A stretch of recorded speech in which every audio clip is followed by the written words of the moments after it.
L'heure des experts vous est présenté en partenariat avec Attijari Wafa Bank et Wafa Immobilier. Bonjour à vous tous, merci de nous suivre, lancez les débats, d'autant plus que les sujets d'intervention ne manquent pas, des sujets qui se trouvent dans un pays en pleine mutation, dans une bouleversante mutation économique, et c'est le but de cette nouvelle émission, l'heure des experts. Ce premier thème sera consacré donc à l'habitat dans sa conception la plus large et surtout au regard des dernières initiatives prises dans ce domaine par les pouvoirs publics et au demeurant aussi par les décideurs politiques. Accent sera mis sur un large éventail d'incitations telles que les implications par exemple financières, immobilières, juridiques, et il sera question aussi des objectifs et des besoins exprimés. Il sera question de leur impact sur le marché et sur les initiatives que doivent prendre justement ces décideurs économiques. Nous parlerons également des opportunités de la réforme publique engagée et naturellement des formes bureaucratiques à travers les aspects à la fois juridiques et notariés. Vous l'avez compris, la finalité de ce rendez-vous est de vous fournir les éléments clés pour comprendre les enjeux et les opportunités liées à cette réforme au demeurant cruciale. Et pour cela, nous sommes entourés de Madame Hind Benzahad, directrice de la programmation, de l'efficience et du suivi des activités des établissements et entreprises publiques. Et vous êtes aussi, Madame, ex-directrice de la promotion immobilière. Avec nous, Si Najib Bkay. Bonsoir, Si Najib, directeur du pôle commercial et marketing à Wafa Immobilier. Et je me tourne vers vous, Maître Hicham Rouibah, notaire à Casablanca. Madame, messieurs, merci beaucoup d'être là. Alors, on commence par quand même une date assez symbolique qui reste quand même dans la mémoire collective. Cette date, c'est cette période entre 2007 et 2008. Et cela nous renvoie évidemment à la crise de subprime aux États-Unis, une crise qui avait secoué le domaine, on va dire, de l'immobilier mondial. Et cette crise qui a été accentuée par une autre crise dite souveraine en Europe, à laquelle notre économie est intimement liée. Là, je me tourne vers vous, Sibkay. 16 ans plus tard, on en est où actuellement au niveau donc du marché au Maroc à travers effectivement ces deux différentes crises que nous avons traversées? Je remercie l'économiste pour cet événement aussi important autour d'une thématique qui intéresse tout le pays, tous les Marocains. Effectivement, la période 2007 et 2008 est caractérisée par la crise des subprimes aux États-Unis. Donc, cette crise de subprime a été la conséquence d'une bulle immobilière suite à une course à l'investissement de l'immobilier qui était malheureusement décorrélée par rapport à la capacité financière des ménages et des acquéreurs par rapport à leurs besoins au logement. Au Maroc, les 2 dernières décennies étaient caractérisées, alimentées par des besoins au logement principal. Avec l'évolution des projets au fur et à mesure, le besoin au logement a évolué. On a vu l'émergence même des projets secondaires, les résidences balnéaires, mais aussi l'investissement, la dynamique de l'investissement commercial a fait émerger aussi tout un marché sur l'immobilier professionnel. Et donc, au fond, on a réellement au Maroc un besoin qui est logique, qui est avéré, qui est réel, qui vient aussi à travers une démographie qui rend le secteur très proche de la demande et d'une dynamique qui est là et qui peut être relancée. Et c'est dans cet esprit que le dispositif logement social de 150 000 a vu le jour en 2010.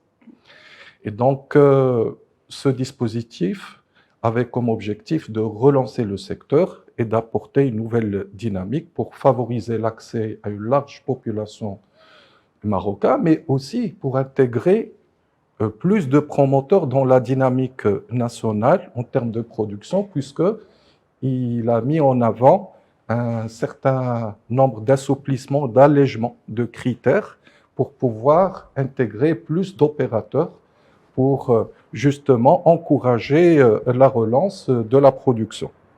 Et donc, jusqu'à présent, ça a permis, je parle sous le contrôle de Mme Benzaha, ça a permis de signer quelque chose comme 1507 conventions concernant 2 millions de logements, dont 650 000 ont reçu déjà le certificat de conformité, et ce qui a permis de réduire d'une façon significative le déficit au logement, à l'époque qui était aux alentours de 1 200 000 logements et qui est actuellement autour de 380 000 logements. Donc une vraie dynamique qui a caractérisé cette période, et sans pour autant oublier l'apport du système bancaire qui a joué un rôle dynamique. Et d'ailleurs, il a multiplié par 2 l'encours du crédit acquéreur entre 2010 et 2020, et il a enregistré une progression de plus 70% au niveau de cette production crédit acquéreur. Le groupe Attijari Wafa Bank s'est inscrit pleinement dans cette dynamique et était précurseur dans l'accompagnement de la volonté gouvernementale. Il a participé avec une évolution de plus 75% de son encours crédit immobilier sur la même période 2010-2020. Juste pour vous dire que tout l'écosystème avait participé pour faire émerger une vraie dynamique sur le secteur de l'immobilier. Plus récemment, avec l'effet du Covid, il y a quelques impacts sur l'évolution des coûts de construction, mais aussi la pression de l'inflation sur la prédisposition des ménages à se projeter et investir dans l'immobilier, fait que le secteur a connu quelques perturbations.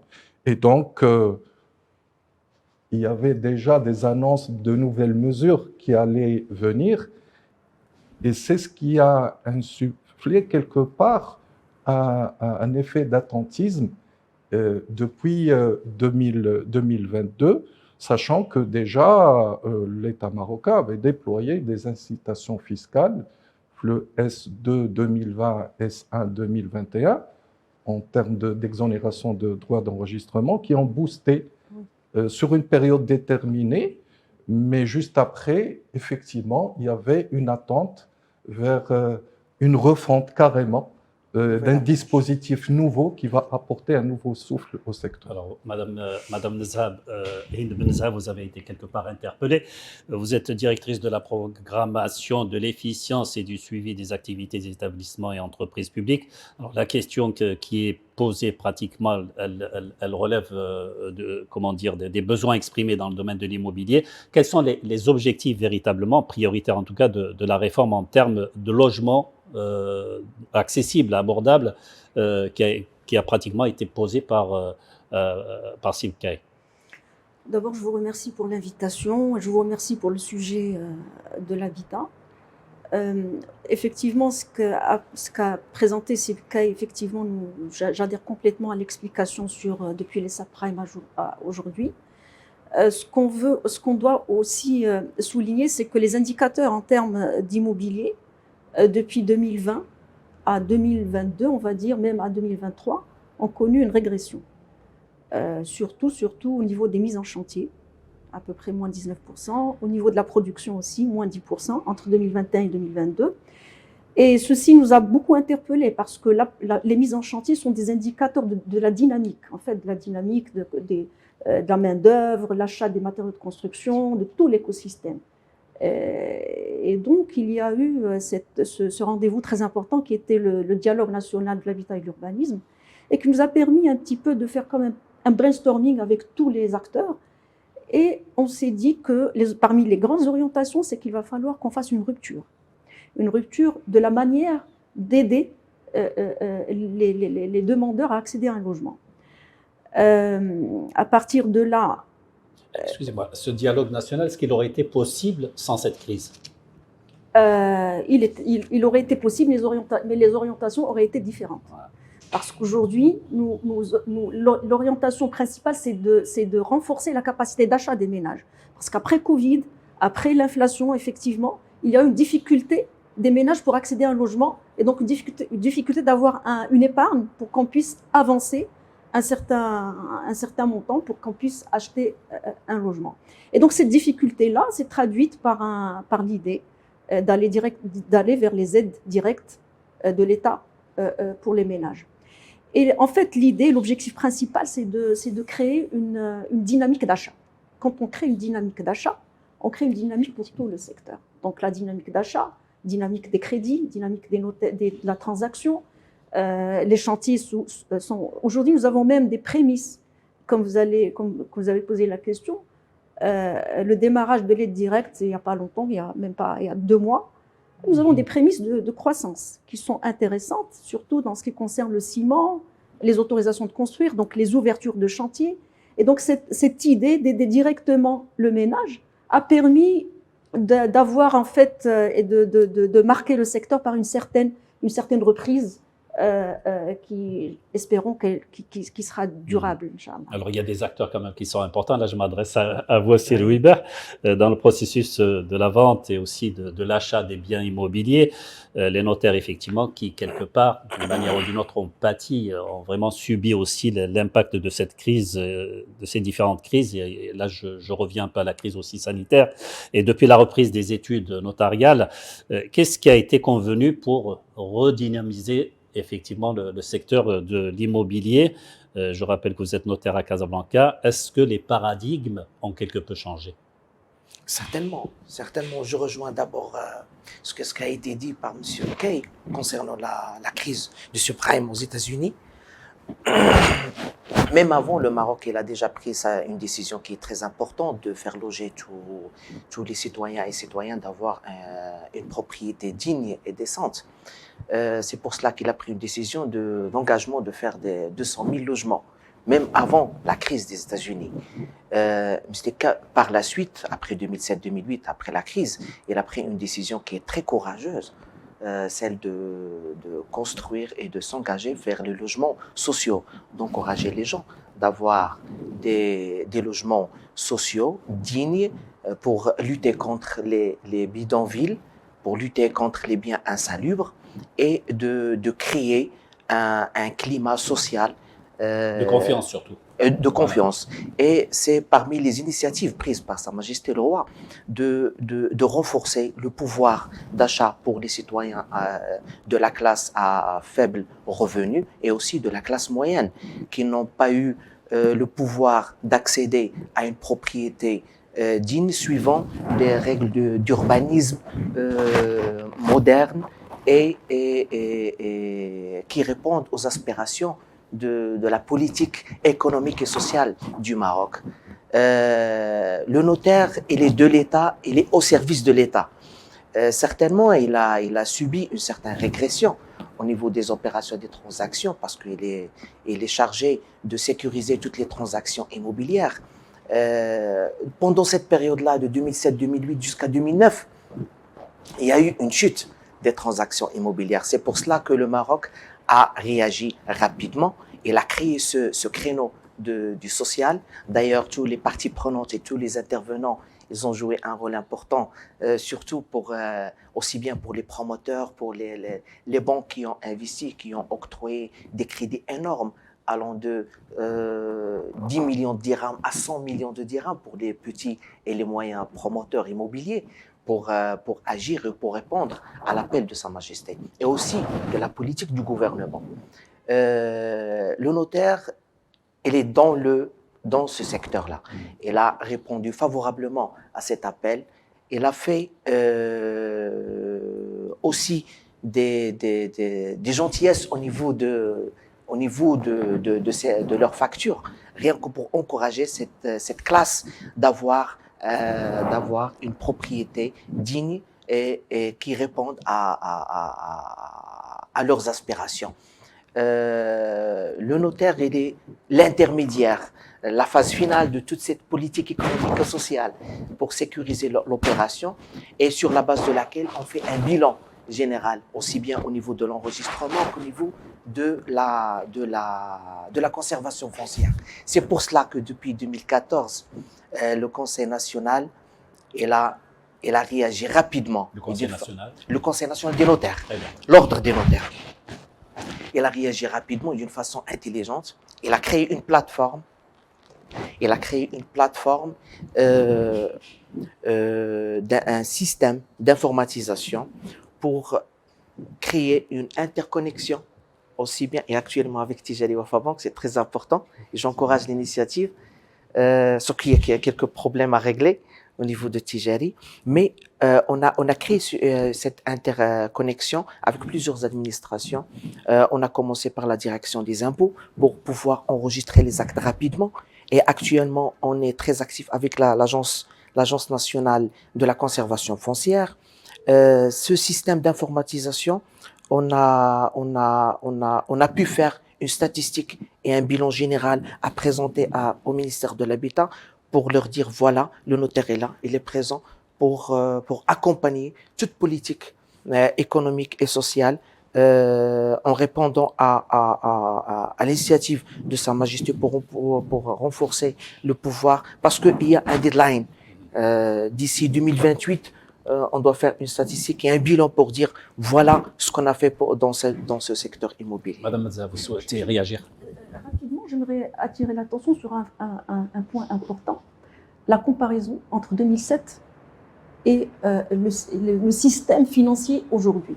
En fait, en 2007, la crise des subprimes avant la crise des subprimes, l'immobilier était porté par les IDE, les investissements directs étrangers.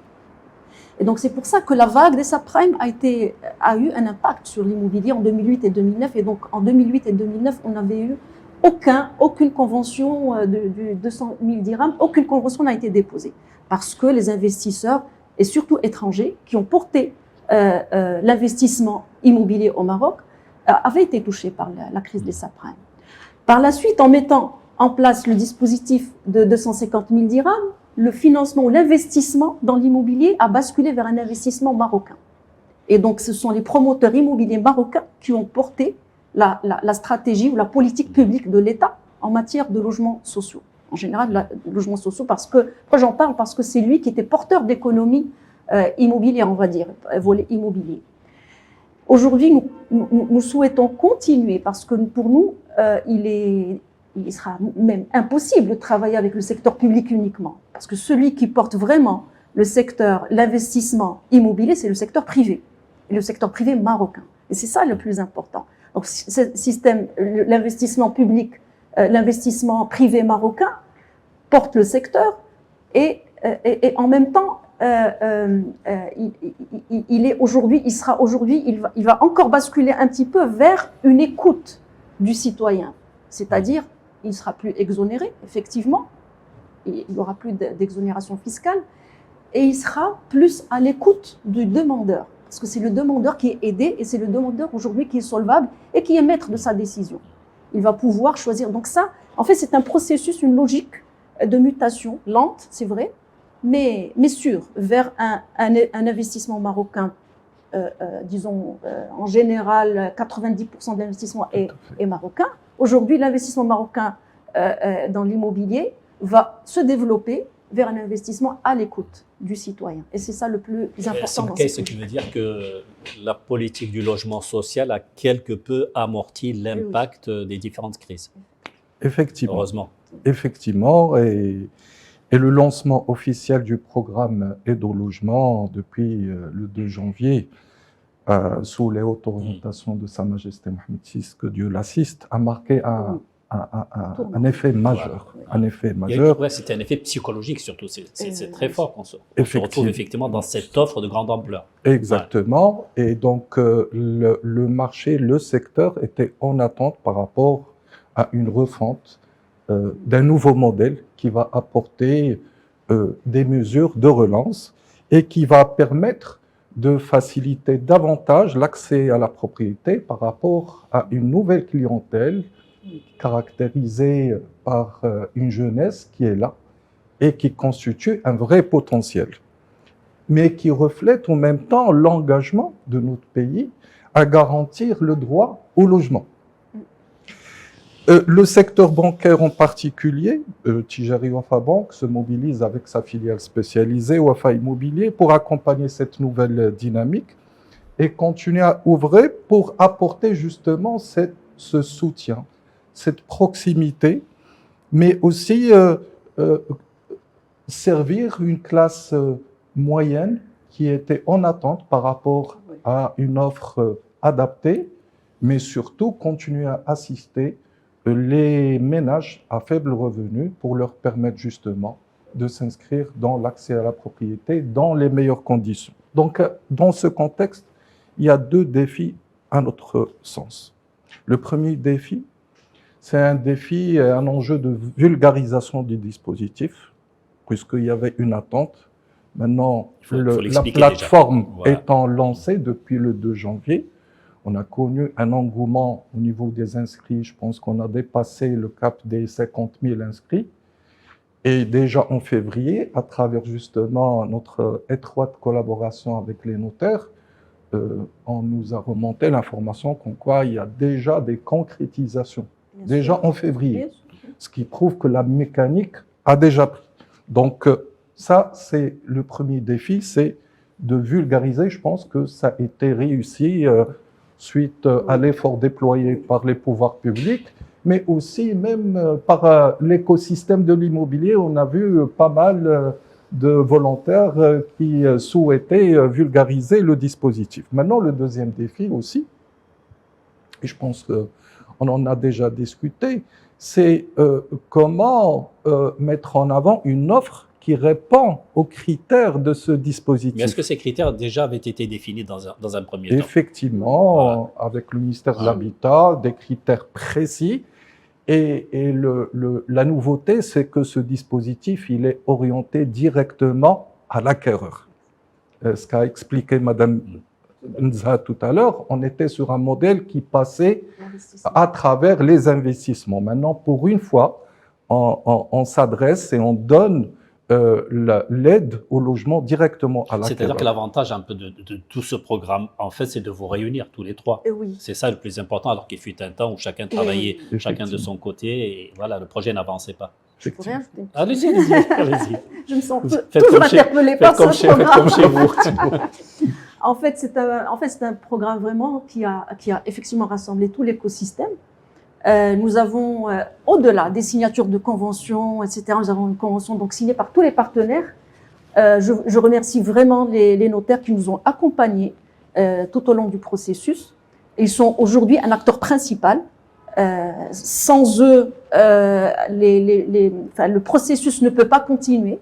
Les banques aujourd'hui, les banques sont mobilisées. Les banques ont toujours été mobilisées par les politiques publiques de l'habitat. Moi, je dois souligner ça. Parmi les indicateurs qui ne baissent jamais, dans nos indicateurs, ce sont les indicateurs des crédits bancaires pour l'immobilier. Et donc ça, pour nous, ça nous rassure parce qu'aujourd'hui, vous avez toujours accompagné nos politiques depuis les 200 000, 250 000. Nous sommes très rassurés parce qu'on a été vraiment, nous nous sommes réunis plusieurs fois donc avec les banques et ils sont aujourd'hui, je vais vous le dire, aujourd'hui nous avons fait, le secteur public a fait de la digitalisation, un moyen aujourd'hui pour nous très moderne, qui le demandeur, il a 0 déplacement, 0 papier. Donc nous nous occupons de toutes les vérifications. Aujourd'hui, je demande aussi aux banques d'aller dans ce sens-là. Je pense qu'ils l'ont déjà fait, les précurseurs ont déjà fait. On a reçu Tijari Wafa Bank, on a reçu d'autres sans citer les noms. Et aujourd'hui même des publicités sur ce. Mais aujourd'hui, il va falloir. C'est-à-dire qu'ils ne suivent pas dans la même cadence. C'est drôle, avec tout un temps, c'était un peu le contraire. Les banques étaient beaucoup plus en avance. Il y a les meilleurs qui ont suivi. Ouais. Et il y a d'autres qui vont suivre certainement parce que les choses aujourd'hui ne peuvent pas aller au-delà de ce circuit, de cet écosystème qu'on a créé. Donc nous avons les notaires, nous avons les banques, nous avons aussi le ministère des Finances avec toutes ses composantes. Qui ont monté avec nous en fait ce programme. La NCFCC qui est avec nous aussi, je reviens aux critères, parce que la NCFCC, l'Agence nationale du cadastre et de la conservation foncière, ils vérifient les critères d'éligibilité d'une manière digitale aussi. Donc vous avez les finances, la TGR, et nous avons aussi le ministère de l'Intérieur pour les autorisations et pour les permis d'habiter, etc. Et donc, et la CDG, CNRA, qui sont pour nous un soutien infaillible parce que c'est eux c'est eux qui font la gestion, en fait, mandatés, qui ont monté toute cette plateforme, etc. Et donc, comme vous avez bien expliqué, si Shaib, c'est que en fait, nous travaillons en commun dans ce projet. Et c'est ça le plus important nous sommes arrivés à une logique de travail en commun. Nous avons créé un écosystème de travail au service du citoyen. Voilà. Alors, et d'un contrôle, pardon de vous interrompre, et d'un contrôle général. Parce que même la conservation foncière, il demande, parce que je viens de déposer un acte de l'aide au logement, et le conservateur, il a demandé aussi bien le permis d'habiter datant de 2023 et aussi le plan cadastral, justement pour justifier le minimum de pièces que l'appartement doit contenir. Et je fais un rappel justement pour le secteur de l'immobilier et dans le rôle du notaire dans ce chantier qui est social et économique et qui est très important et marquant aussi dans notre politique économique nationale, c'est que la digitalisation, il a joué un rôle très important. C'est la dématérialisation qui a impliqué tous ces acteurs et ces parties prenantes justement pour être au rendez-vous et pour répondre aux aspirations de la politique nationale économique et sociale. Cette dématérialisation nous a permis d'accéder à l'administration d'une façon très facile, sur place. Vous pouvez même demander ce certificat d'éligibilité. Le seul déplacement que le citoyen peut faire, c'est d'aller chez le notaire, de se déplacer chez le notaire, et le notaire, il fait toutes les démarches administratives. On signe le compromis et on fait l'envoi à la direction. Tout est digital, exactement. Et justement, après un délai très très court déjà prévu par le décret, qui fixe les conditions et les modalités de l'aide. Après le déblocage, on procède à la vente définitive, on l'envoie à l'administration d'une façon sans se déplacer, sans papier, exactement. Et dès qu'on formalise les garanties à l'État et à la banque qui octroie le crédit, on envoie sur un support électronique les garanties à l'administration. Alors apparemment, tout est en avance. Où est-ce que nous en sommes au niveau des ménages? Est-ce que eux, par contre, suivent le mouvement? Puisque vous parlez de digitalisation. Certainement, parce qu'est-ce qui est mis à leur disposition? Parce que après l'inflation qu'a connue notre pays en 2020, il y a eu une inflation qui est très grave, qui a mis des obstacles au niveau des promoteurs qui ont trouvé une grande difficulté de faire face à cette crise. C'est pour cela que le Maroc, et je le dis toujours, il a bien réfléchi d'une façon très rapide et d'une façon très intelligente. Juste après 2020-2021, on a fait des incitations fiscales pour encourager les gens à acheter et s'approprier des biens immeubles. On a fait 0 dirham pour l'enregistrement pour les logements sociaux et 50% pour les autres biens. À titre d'habitation principale, rien qu'au faire loger la jeunesse dans un bien digne et important. Et on encourageait les banques pour octroyer les crédits. 2000 jusqu'à juillet 2021. Depuis tout à l'heure, j'entends parler de jeunes ménages, de jeunesse. Voilà. Est-ce que les autres catégories des ménages ne sont pas concernées? Non, ils ont le droit. Je vous donne un indicateur. En fait, c'est ouvert à tous les âges. Voilà. En fait, vous avez 3 conditions. Être de nationalité marocaine, ne pas avoir de biens destinés au logement, et ne pas avoir été aidé par l'État avant. 3 critères pour la personne qui demande. Et vous avez des critères pour le logement, le permis d'habiter, etc. Ça, je ne rentre pas parce que c'est vérifié par les notaires. La moyenne d'âge des demandeurs aujourd'hui, sur les 51 000, aujourd'hui 51 000, 52 000, nous sommes arrivés à 51 900. La moyenne d'âge des demandeurs est de 41 ans. Et donc, c'est ce qui veut dire, Sylvie tout à l'heure, c'est que ça va profiter aux jeunes, mais 40 ans, c'est encore jeune. Ouais. Je vous crois. Voilà. Donc, pour nous, pour avoir une moyenne de 40 ans, ça veut dire qu'il y a effectivement des jeunes ménages de 30 ans, 38 ans, etc. Et donc, et même plus. Et donc, ça profite vraiment à une cible sociale, un âge qui correspond en fait à nos prévisions dans nos études. C'est ce changement de génération quand même, c'est assez important comme critère d'observation de la part en tout cas d'un responsable bancaire. Il fut un temps où les logements, c'était un peu la question prioritaire d'un certain âge, surtout pour arriver un peu à la retraite. Et aujourd'hui, on s'aperçoit que voilà, les futurs acquéreurs sont de plus en plus jeunes. Effectivement, désormais, actuellement au Maroc, les jeunes peuvent s'inscrire dans un projet d'acquisition au logement avec toutes les facilités d'accès au logement. Ça veut dire quoi? Ça veut dire que le niveau de vie a changé, les gens vivent peut-être beaucoup mieux, ils peuvent se permettre ce genre de projet. D'un côté, mais aussi, il y a toute l'élaboration qui a été faite par le ministère pour créer une offre diversifiée, chose qu'on n'avait pas forcément auparavant. Maintenant, on dispose quand même d'une diversité de produits et les jeunes peuvent se retrouver parfaitement sur une catégorie de produits et donc ça répond à un besoin spécifique et ça permet quand même de dynamiser le marché dans sa globalité, sachant que la décision d'achat au logement, elle évolue aussi avec le temps.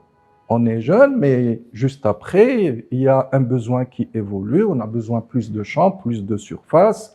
Et donc, c'est tout un cycle de vie qui s'annonce devant le citoyen. Et donc, devant cette diversité, cette richesse de l'offre dont dispose le marché marocain actuellement, avec aussi l'effort de nos promoteurs immobiliers qui ont bénéficié justement d'un retour sur expérience de cette période que Madame Benza a expliqué, pour créer quand même des institutionnels qui ont une capacité de bien analyser le marché et de sortir des produits adaptés aux besoins des Marocains. Alors, on va essayer de rappeler quand même aux personnes qui nous écoutent les modalités de cette aide. Elle se fait en fonction de la valeur du logement. 100 000 dirhams d'aide pour un logement dont le prix de vente est inférieur ou égal à 300 000 dirhams, 700 000 pour celui dont le prix se situe entre 300 000 dirhams et 700 000. Il s'agit aussi d'une enveloppe de 9 milliards et demi de dirhams par an et c'est là qu'intervient effectivement le rôle de l'institution financière. Qu'est-ce qui reste encore comme levier à actionner, voilà, pour faire véritablement, pour donner à cette machine un peu la vitesse qui lui convient? Les mécanismes déjà à mettre en avant consistent déjà à accompagner ce dispositif et cette plateforme avec tout l'effort d'explication. On revient encore à ce souci de vulgarisation. Voilà, de vulgarisation, parce que le bénéficiaire ou les citoyens qui s'inscrivent, ils ont besoin d'un accompagnement parce qu'il y a des critères. Il y a des délais à respecter, il y a des intervenants, il y a une formalisation avec le notaire et il y a aussi une offre à identifier pour pouvoir répondre aux critères. Donc déjà, il faut expliquer à ces bénéficiaires les modalités de mise en place à travers des dispositifs d'explication sur nos plateformes digitales qui permettent justement à ces bénéficiaires d'avoir toute la démarche et de comprendre le rouage pour répondre justement aux critères et répondre parfaitement aux critères d'éligibilité. Et de l'autre côté, il faut aussi les conseiller pour leur donner l'offre qui répond justement aux critères d'éligibilité en termes de logement.